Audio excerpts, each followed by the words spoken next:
Alrighty. So as you're sitting here and you know, Vale manages to eat that down and is quite welcome to them.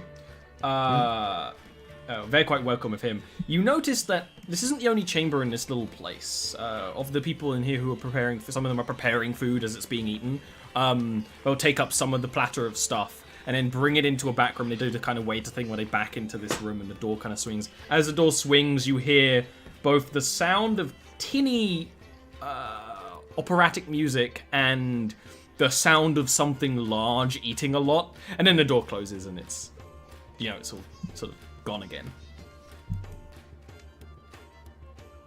The Big Daddy is behind that door. I feel like I want to leave now. I was within the brow. I said, hey, look here, I'll eat these eyeballs if you take me down to your farm. And they said, yes, what's Jarviskjir?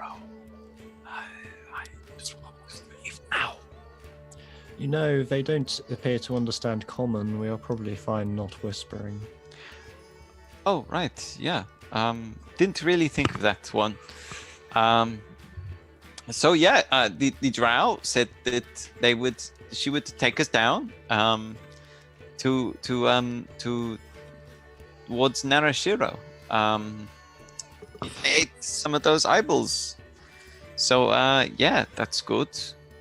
I'll tuck into the non-eyeball portion of the meal. Put the eyeballs to one side and say Gnomish they're his favourite part. The gnome who is currently he's kind of got two glasses of wine. And it's kind of like between them like, oh. Serena just reaches out, grabs an eyeball, goes. Oh. Nice. Why would you want to do that? Why would you not? Food's food. Eyeballs aren't food. They have a horrible texture, a horrible flavor. They're not even appetizing to look at. That was rather satisfying, actually, although not on the level of some of the grander meals I have had.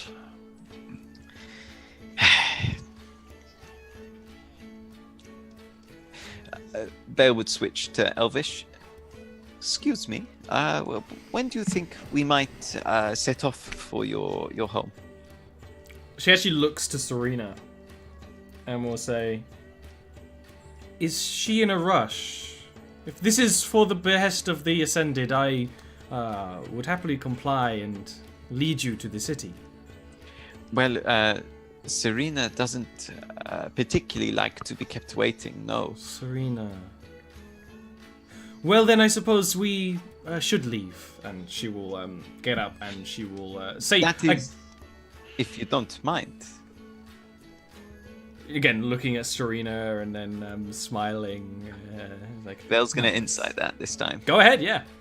She will start saying some stuff in, again, there's many languages intermixing here, and there's clearly some sort of mantras that she's saying as a goodbye to people, a couple of handshakes and things. Well, you can tell she seems to have some sort of respect for whatever she thinks Serena is. Serena is definitely paying attention now because she would have noticed Vale say Serena in the middle of that sentence if nothing else. Absolutely. And she will kind of walk like around Serena and kind of actually put a hand like that kind of drags over the back of her shoulders, and will say again in Elvish, it's like, then we should make travel. Good news, guys. We can go. She'll take us down towards Narashiro, hopefully, but she might try to murder us or something. So, like, you know, just in case. Well, she is the best lead, and she appears to respect me on some level, so... Yes, that alone makes her suspicious. He gives you a nudge as he stands up from the table, like playful. Serena just smirks at him as she rises up as well. She starts. Yeah, absolutely. She leaves the chamber. staying very close to the lot of you, and actually was again speaking to Vale. She usually brings a hand to her mouth as she speaks. It's kind of covered by a bit of this kind of veil kind of thing that comes down from the mask she wears. Will say, "I will say it is curious for an Ascended and her party to be speaking the surface tongue." As I said, we have spent our lives on the surface. It is where we were born. Sharply looks at Serena. There is a priesthood to the mother on the surface? Serena is not born from the surface as such. She's born from the depths. There's a confusion, but she doesn't. She just kind of keeps on walking, and she does seem to know where she's going. Actually, you're kind of moving along the side of this cavern, and there is a bit of a downward slope. Curious, and she does not speak the mother's tongue. I believe that she has the potential to speak many languages, but she has chosen not to learn many. Is this a vow of silence? Not as such. I believe she intends to bring the word, the mother, to the masses by speaking the language of the masses. Persuasion check. This is not so much a deception. You're trying to trick her. You're trying to convince her. You know. Nice. She nods. It's like one of those slow, like, yeah, but, and then walks quite quietly for a time. After, would any of you have to sort of this, anything to say while you're walking behind this woman?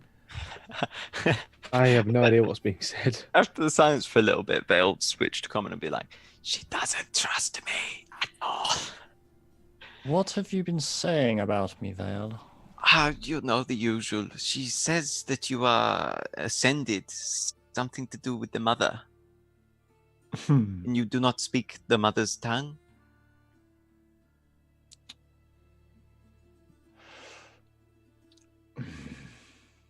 Who's the mother? My most optimistic interpretation does not suggest that she speaks of what I am. But Is there a fake or of no? there is a fake of a mother, yeah. Is there? Yeah. Although obviously Serena doesn't know that. You can give me a religion roll, Mr. Vale. Vale will give you a religious roll. It's gonna be real religious. Praise the Omniscia. There's actually, so you think this, there's a lot of faiths that refer to at least one god as the mother or a mother. You've met a lot of Minotaur while you're on the seas. They worship the mountain mother or the mother or something like that. There is a Fae court of the mother that you learnt very briefly about in your dabblings of Fae. It doesn't seem to be something like that. You would imagine, not knowing much about the Drow pantheon, that this would be some sort of motherly fertility aspect of their faith. Maybe some sort of other god that is this mothering side. It'd be possible, Drow are this matriarchal, female-centered society. So it would be possible if there was some, a god like that. It wouldn't be as delegated to a lower tier in the pantheon as sometimes they are. Curiously enough, Elvish doesn't really have that god, like a lot of the others do. Closest would be the moon, the standard elf pantheon. But you'd have to learn a little bit more about the Drow pantheon to get a better answer than that, I think. Yeah, that's fair. Clearly a Drow thing. It's something Drow, I think. Very Drow, But that's kind of all I know.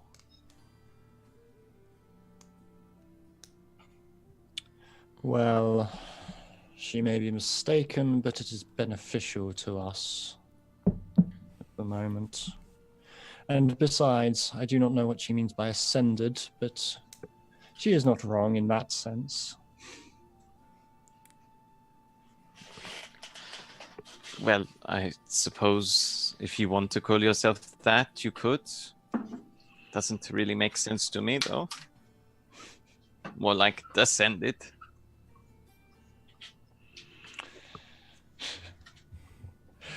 Serena just smirks at that and doesn't say anything more. You keep moving for quite a bit of time. This travel is going to be several days, not just one. As you keep on moving, you notice that the caverns might have had tracks where, okay, yeah, people have been walking here, but never had been paved.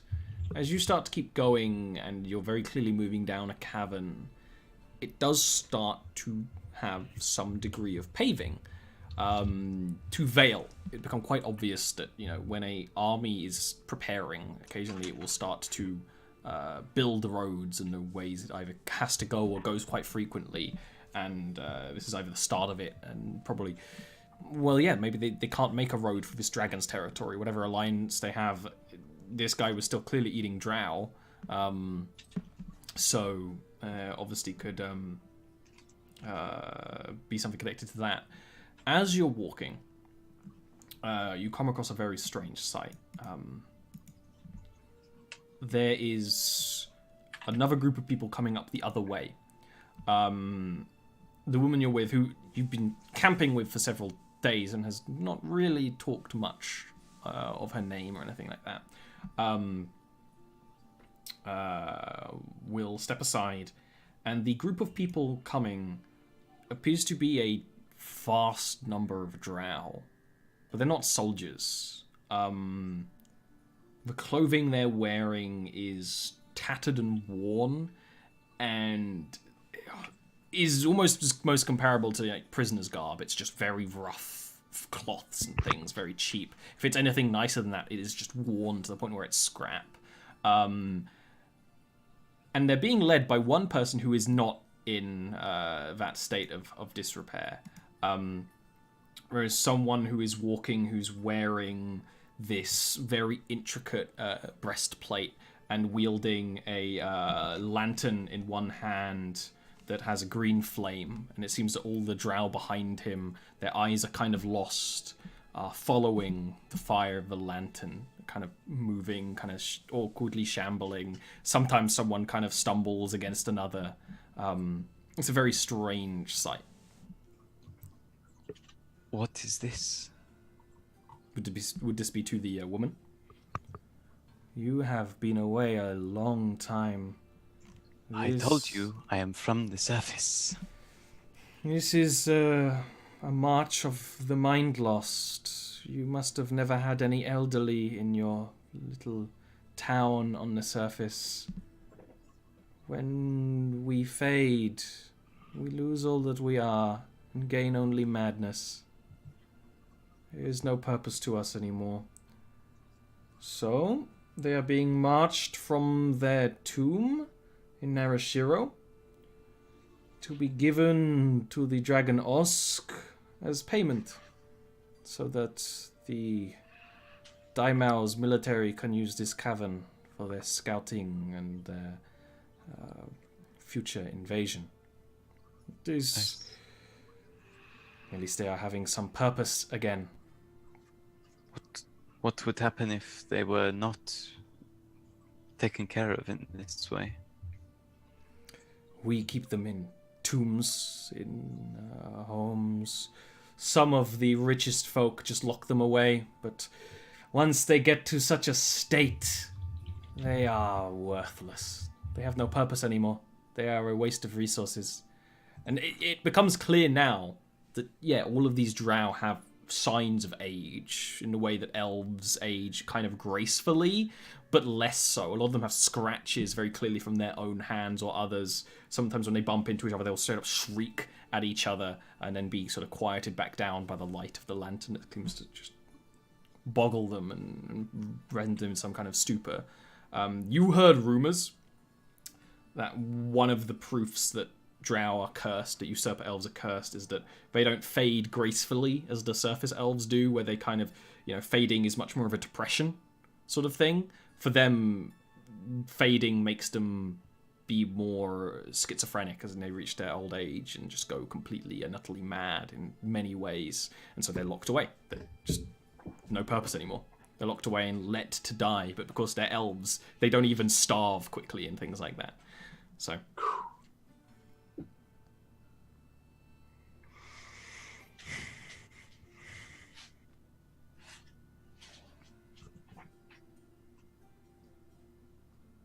This he'd switch back to common. This is what happens to their elderly. They go mad and they bring them here to be eaten by the dragon.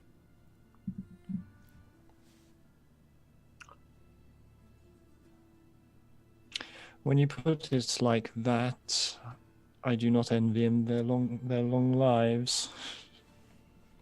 Indeed. They are still paying the price for their transgressions.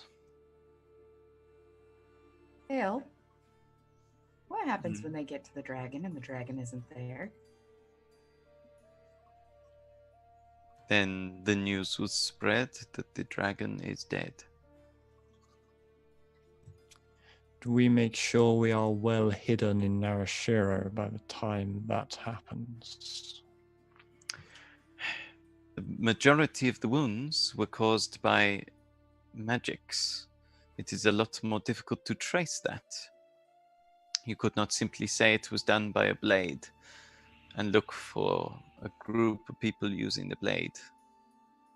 Hopefully, they would struggle to determine who it is dealt with the dragon.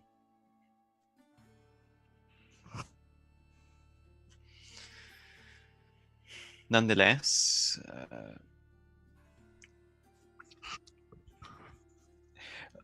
where is it that you are taking us? We are unfamiliar with Narashiro's layout. We know it is large and... I will lead you to the gate of Narashiro. There is a war camp there being led by Hiraga, the Firewalker. And then the way to the city will be quite evident. I do not live inside the city borders. Very bad farmland unless you live in the Konvu farms. They still wearing the mask. Yes, they've never taken that mask off. May I ask why it is you are wearing the mask? I no longer fit the standard view of usurper beauty. My continued worship of Pologal for centuries has tainted me. It is a price I am willing to pay. I see. She nods quite solemnly and keeps walking. At this point, the mind lost have trundled forward. And she will say as she starts walking, like, honestly, when I am to fade, I would rather be fed to my compatriots. What a feast I will make. And it will keep walking. She says that there is a war camp outside the gates of Narashiro, led by Hiraga the Firewalker himself.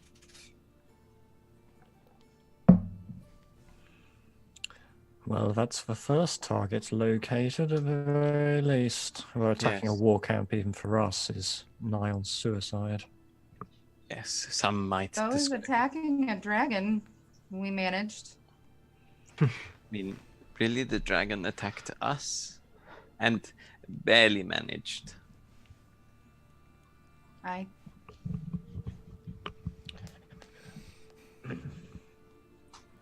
Keep walking. For a couple more days. You wouldn't be traveling much more than 4 days with her.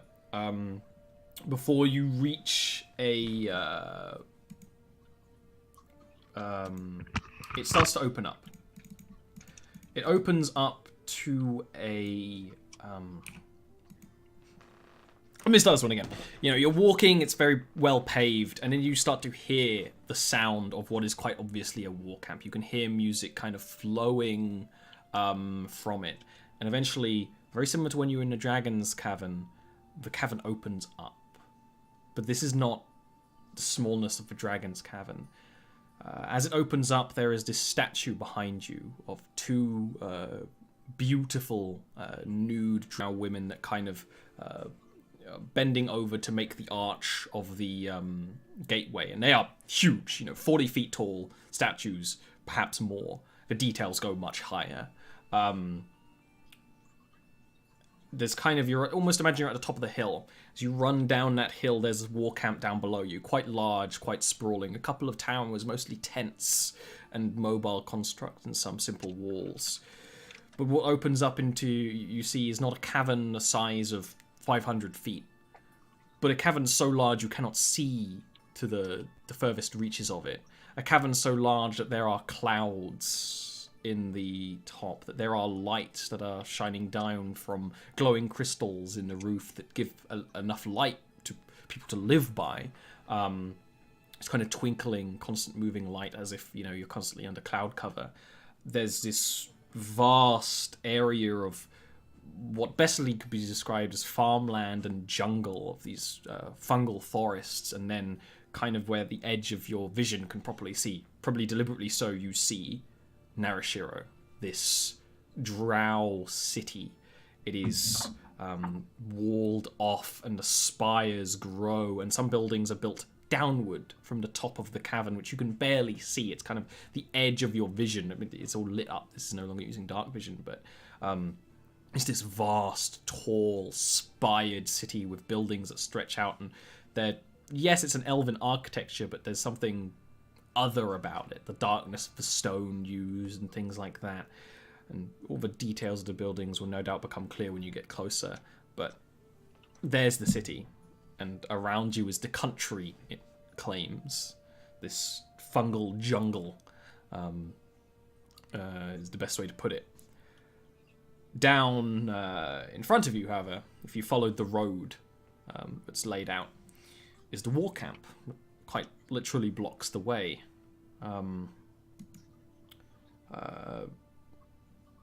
Your traveling companion will stop as you take this all in. It would be unlike anything you've ever seen. You never imagined that there would be so much life in the Underdark, and even then there's something twisted and strange about it. What do you do?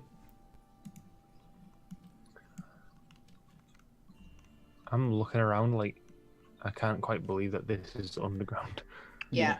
Indira is completely in awe, looking around.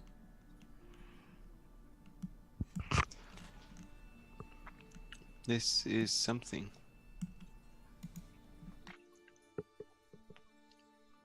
It is quite impressive. I would have thought that the usurpers also built among the clouds.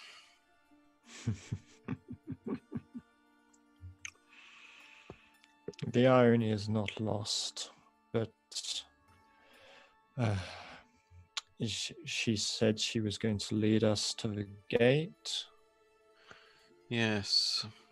We ought to pay her. I will offer. How much? Switch again to Elvish. Thank you for your help, friend. My compatriots and I would, if you would care for it, offer you some small compensation in terms of coin. That would be most appropriate, yes.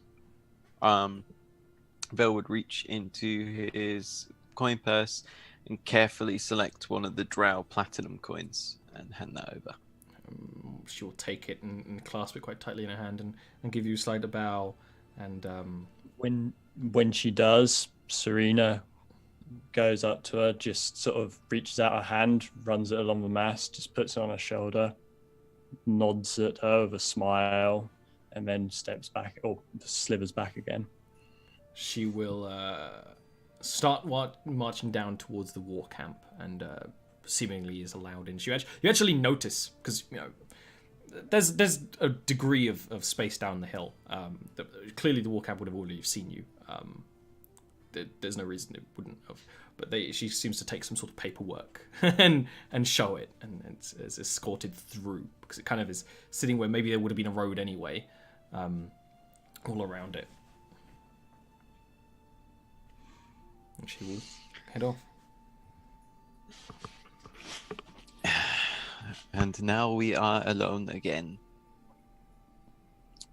Yeah. So, we know where one of our targets are. However, we do not know what they are like, how we may get to them, or anything useful like that. The first course of action would probably be best to find somewhere to accommodate us while we undertake our tasks. Yes, I agree. I think we need to find somewhere to hide, and I think ideally we ought to learn the language. If we are able to secure a friendly and adept teacher, then we should be able to learn the language relatively quickly while keeping observation on Hiraga. I see no way we would ever be able to infiltrate the city if we do not speak this undercommon. Aye. It has proven the biggest obstacle so far. The question is, I suppose then that we have to find somewhere to stay outside of the city, because getting in up is going to be difficult.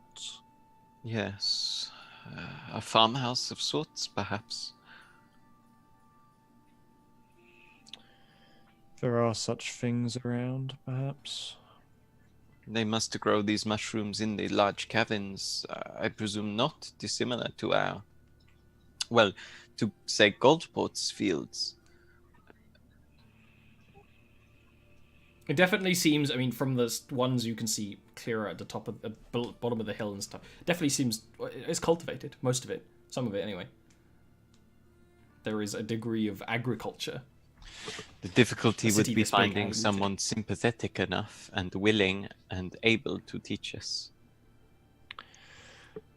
Well, we have a couple of options in that regard. That woman was sympathetic to me, more than sympathetic, due to a misunderstanding, but there might also be those who are sympathetic to me not for a misunderstanding, as we discussed. There might be those who worship the Empress, or there might be others who mistake me for an Ascended, who might be willing to aid us.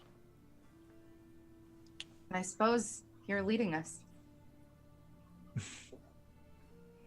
Or I suppose I am at least the point of commonality between us and these deep dwellers. But to be quite honest, I have no idea how to even go about finding such an individual beyond blind luck. Unless they hang the symbol of the Empress on their door, which in its own way is blind luck. We must look for Ronin. People who are not entirely happy, or who have already been branded as usurpers among the usurpers. But I thought the point of what you said was that the Ronin were being pardoned at the moment. It does not seem likely to me that they would then be... Some Ronin were being pardoned, but you must have a pretty strong resolve if you wish to become one in the first place.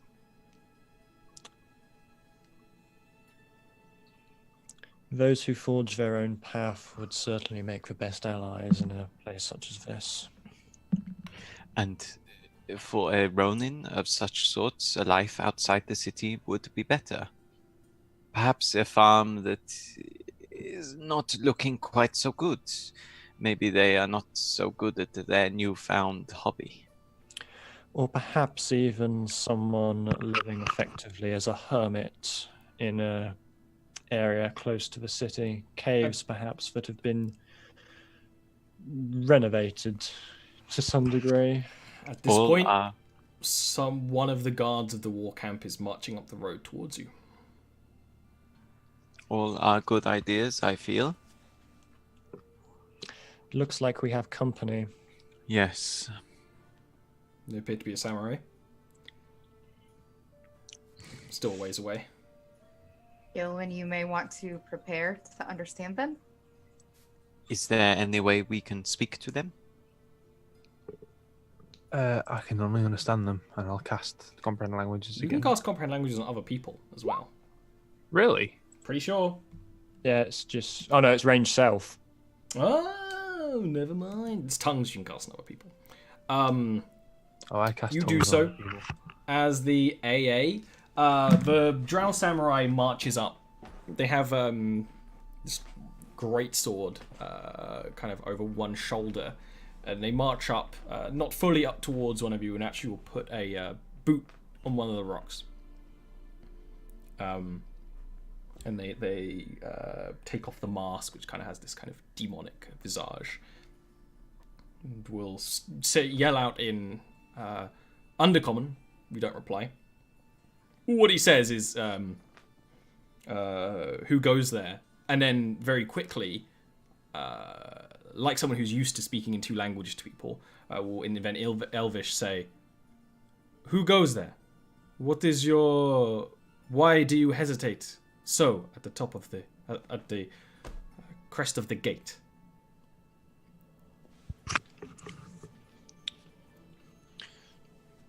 Indira would step up and hold out a hand and say, Indira, and we're lost. We're looking for a farm on the outskirts of the city, and it appears we've traveled too far. He will, kind of adjust the sword to the other arm and actually shake your hand. She'll be like batting her eyelashes. It's a very strong handshake. Yeah, it's a very strong handshake as well for an elf. Can you give me a deception roll, please? But immediately what he does, like even before this roll's done, he kind of looks directly at Gilwin and says, "Why is that slave not in chains?"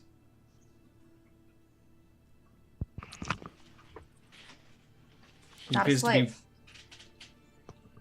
You have a human who is not a slave? He best be a bed warmer. He works for me, and he's pretty. My lady has a fanciful way with words. He is not a slave in the conventional sense. He is enslaved by the mind rather than by the chain. I understand.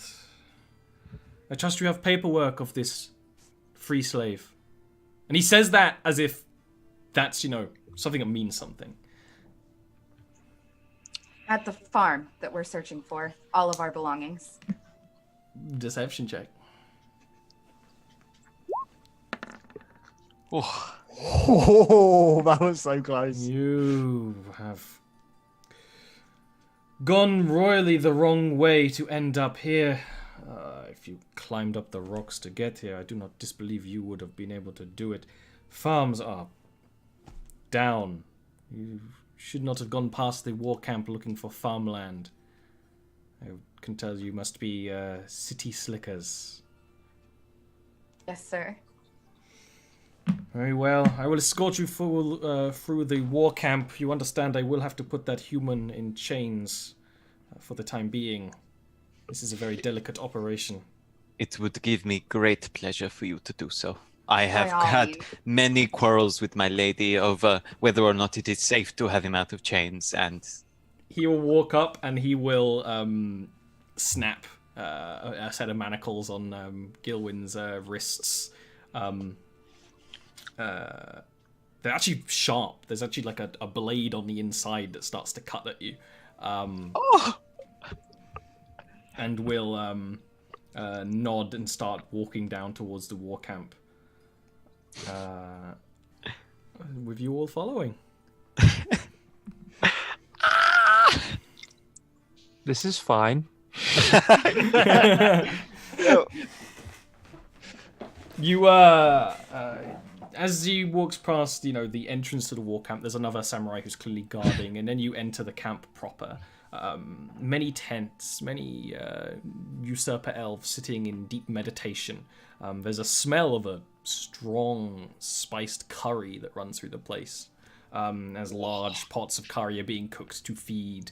Nearly all the people you see here are drow, though there's occasionally other Underdark races. Particularly staggering moment is when you see a mind flayer who's on the other side, like inside a tent, clearly on some sort of plans. And the mind flayer being, you heard a description of them, but seeing them as these gaunt humanoids with these tentacles that run down from their faces. And even the features, glossy black eyes and almost this bulbous veininess to their head is just alien, completely alien. It does look at a lot of you. There's a lot of people giving you looks as you walk through the camp. But in like a matter of 10 minutes, you're off on the other side. And he will kind of stop at the other side of the gate. Or the gate at the other sort of entrance to this war camp. It does have a simple palisade wall. And then the path down from here towards the city and towards the farmland and stuff is down the hill. And he will kind of motion. Like, please, if you get lost again, ask one of us for help. We samurai, it is our duty and it is an honor to help a lady such as yourself. I owe you a debt of gratitude. He will. I'm gonna cough and like gesture the manacles at him. Your slave has gall. I suggest you geld this one, and he will unlock the manacles. Actually, with like sort of a motion of magic, they go, and kind of he takes them off into his hands. He'll pay for that. He will give you a bit of a smile and then kind of motion you on your way down the hill. Oh my god, that was amazing, Indira. I don't know. I was just scared, and then not. Whoa, that was exhilarating. How was that for you, Gilwyn? Lacerations on her wrist. Indira would rub her finger over the lacerations and be like, "Are you hurt?" Ow. Those are cuts. Why would you do that? Not like in a soothing way. Are you serious? You don't ever rub what? But you also, Gil, is a drama queen. You are aware of this. Who Fine, rubs she will open snap her cup? hand. But I do. You don't. Really? Not to other people. Oh well, she is in love with you, so. She's also a That makes it barbarian worse. who's like totally fine with being open wounds and things. I'm technically inside of you.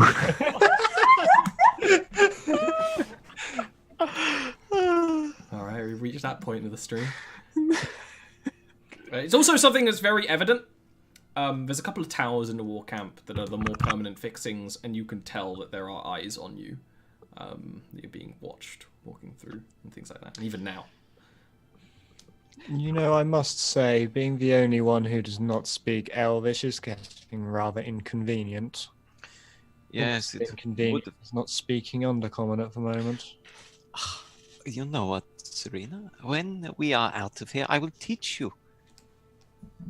Perhaps it would turn you away from your people-eating ways. You could not change me so easily, Vale, but the language would be appreciated. Now, which direction do we head in? Farmland.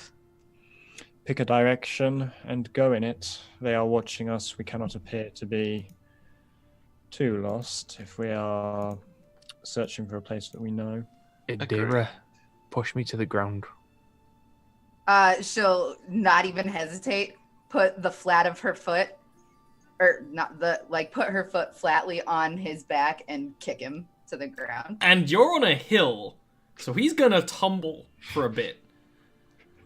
I'm gonna look at Vale and be like, satisfying. There's a little bit of a it's not quite a cheer, but you can hear actually, considering the amount of armor, you could hear a couple of nods from the guards, especially the women. Do you know how frail humans are? Oh my god, he could be broken. survive it. He's not even standing yet. He's just still falling. He's just on, like, face down, sprawled out. He told me to do it. He'll be okay. I best go get him for you. They would like make his way down and be like, Gilwyn, are you alright? I meant laterally, not down. Right, sure. He'd like grab you like the scruff of your collar and pull you up. Yeah.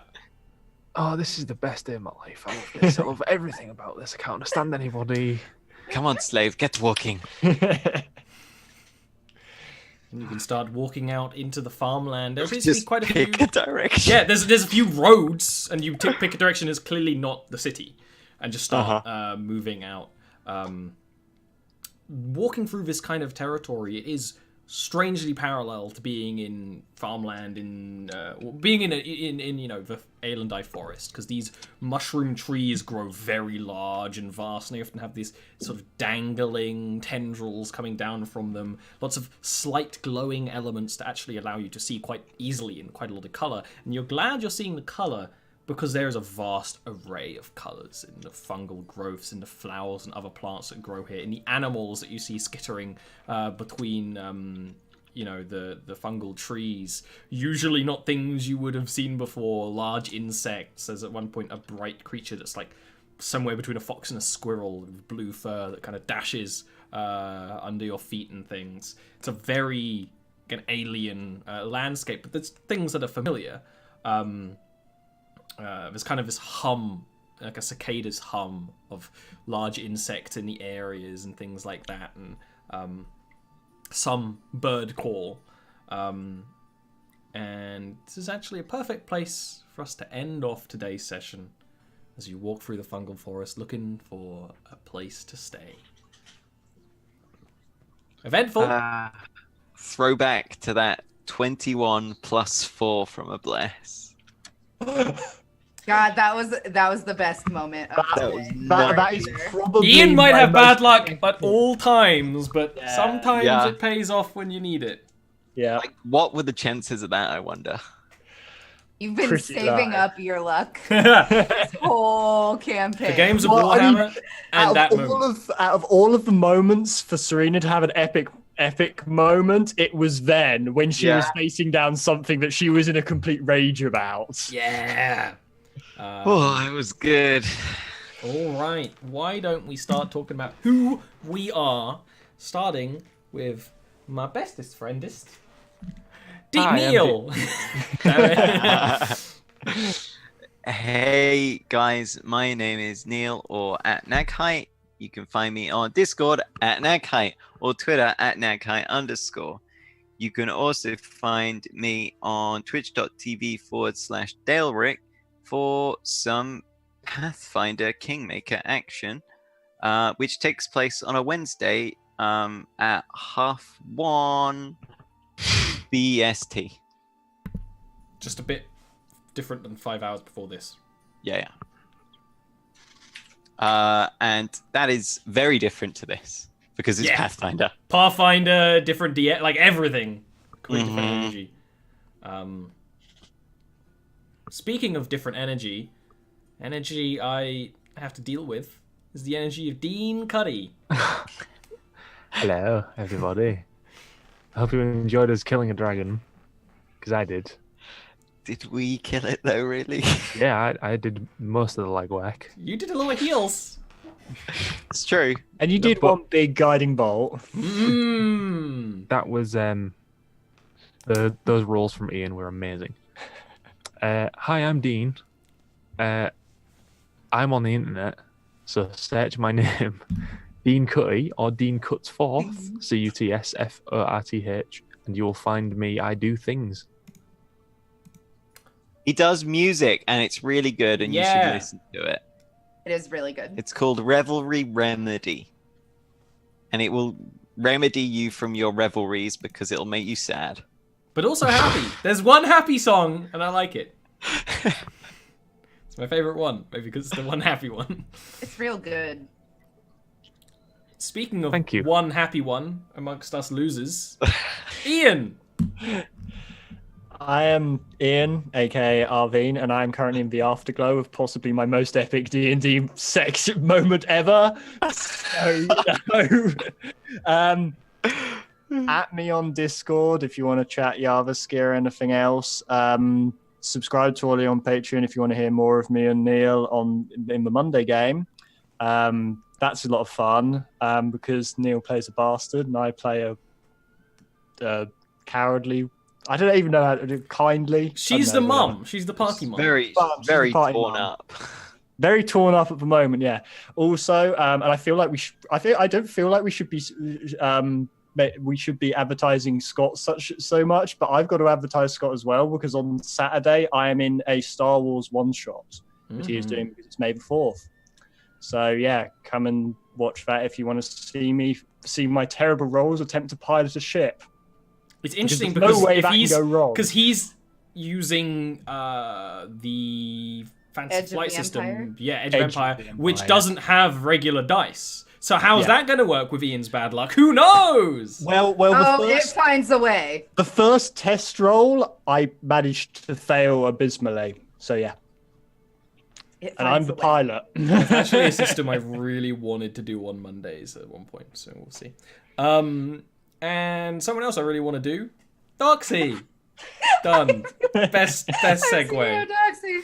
I also have to advertise Scott because in 2 weeks, a little over 2 weeks, I am going to be part of D&D Live. I'm being flown out to California, and it's going to be on the D&D Twitch channel. I'm going to roleplay in front of literally thousands of people. So if you want to watch me puke in my mouth secretly from all of the stress and worry, you can do it then. I'll definitely be tweeting links out. You can find me on Twitter at ZERODOXY or Twitch or YouTube at ZER0DOXY. And then there's me. There's a bunch of stuff actually. So obviously this is here next week. There's actually going to be a guest star joining you for the next couple of weeks. Who could it be? That's going to be pretty exciting. He's a great dude, and this game is just great dudes being great. And it's difficult being the only guy holding up the beard. That's right. That's it. You two. I can't deny that you got a good beard. I cannot do it. I don't even know what my beard would be like. I haven't tried to grow it since I was about 16. Better than Dean's. Wah. But starting this Sunday at 12 midnight BST is Jarviskjir Narashiro Nights, set place in the city of Narashiro. A bunch of Underdark characters, an Underdark campaign with the party from our Hebe Heroes group. Really looking forward to it. We're going to do a lot of exploring in the Underdark, which has had stuff happen in it, but is, everything I do in Jarviskjir is very different, and there's a lot of different stuff about the Drow and the Underdark and stuff that we're going to be able to explore. It's going to be great! There is the brand new Discord, which you should absolutely join, where there's... you get to help me on an upcoming, not really secret, but kind of secret project, bigger and better. And like Ian said, if you support me with $5 or more on Patreon, the show is supported by Patreon, so you get a whole extra little podcast show, which stars these two, not those two. I'm really obnoxious in it. Yeah, so obnoxious. He is very If you obnoxious. think Vale is bad, you haven't met Nuri. That's basically the tagline of the Monday game, I feel. It If you is! thought Vale was bad.